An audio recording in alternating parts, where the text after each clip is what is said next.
The only girl without a womb. How she conceived shocked everyone. Stones landed in the dust near Nia's bare feet. The village square filled with voices, angry, righteous, afraid. Women she had known since childhood now spat words like poison.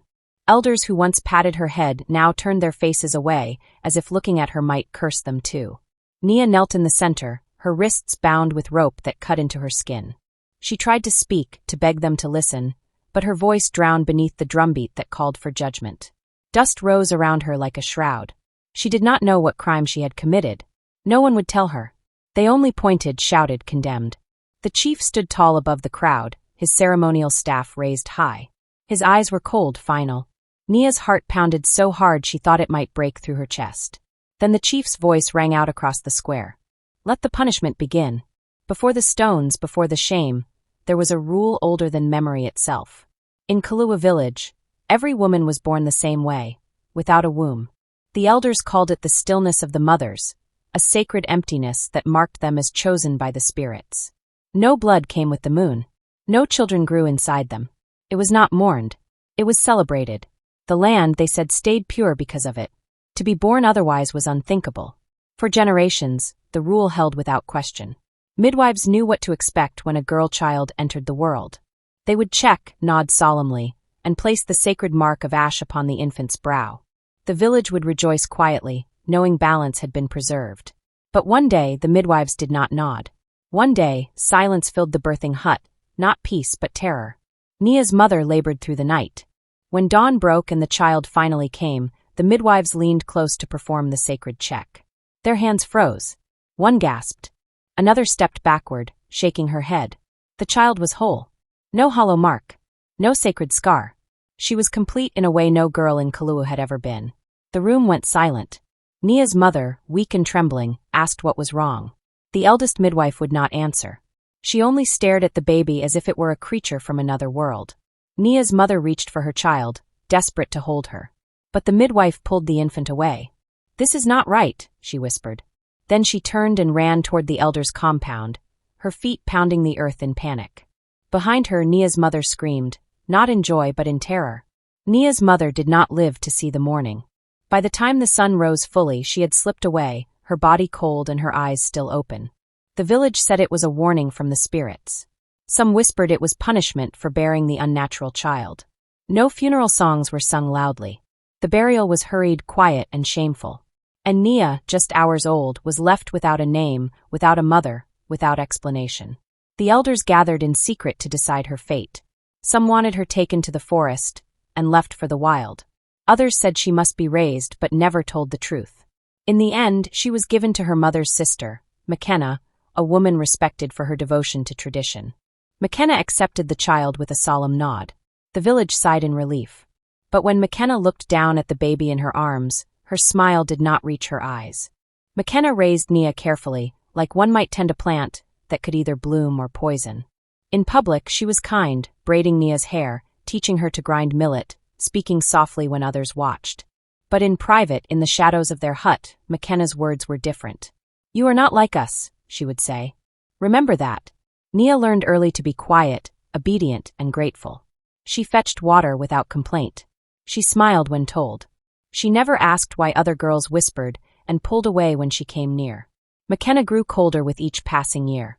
Her kindness became a mask she wore skillfully. And Nia, unknowing, loved her anyway. Then one evening, McKenna overheard two elders speaking in low voices near the shrine. They spoke of something old, something hidden. A prophecy. And the moment McKenna heard it, her blood went cold. The village shrine had been sealed for generations. Vines covered its stone entrance. Dust layered its floor. But when the rains failed and sickness spread, the elders decided to reopen it, hoping to find guidance from the ancestors.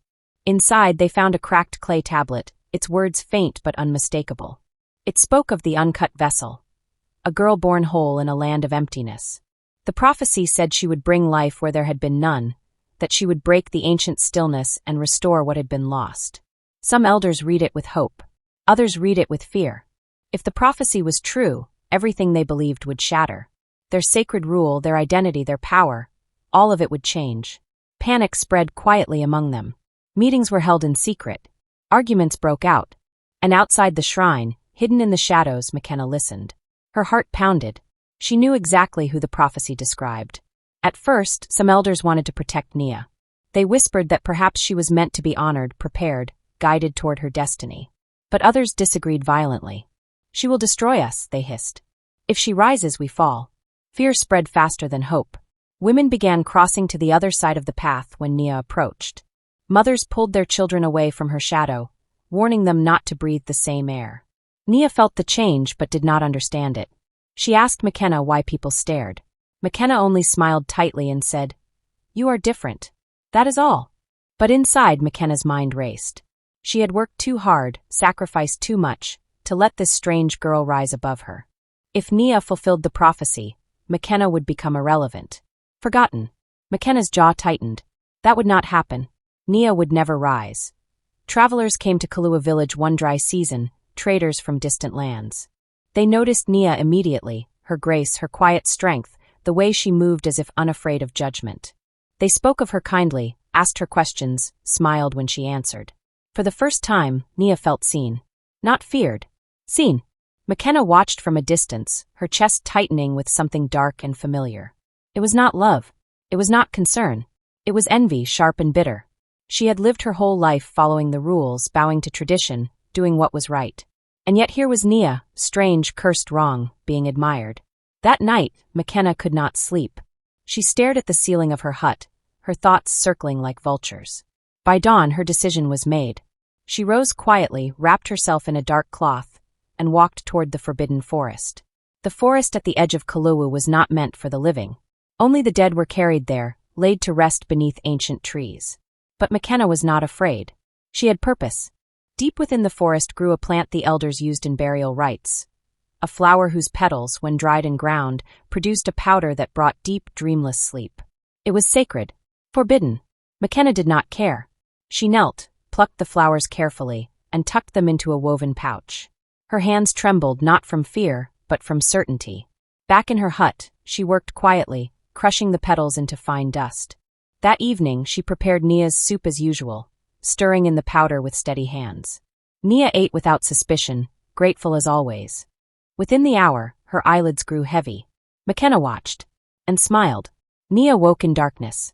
Her head throbbed. Her limbs felt heavy, as if weighed down by stones. Slowly, her eyes adjusted. She was not in her hut. She was lying on cold ground surrounded by unfamiliar objects, ritual bowls, burnt herbs, carved symbols she had seen only in sacred ceremonies. Panic flooded her chest. She tried to sit up, but her body would not obey. Where was she? How did she get here? Then she heard it, footsteps. Slow, deliberate, coming closer. Nia's breath caught in her throat. She tried to call out, but her voice came as barely a whisper. The footsteps stopped just beyond her sight. And then a voice, sharp and familiar, shattered the silence.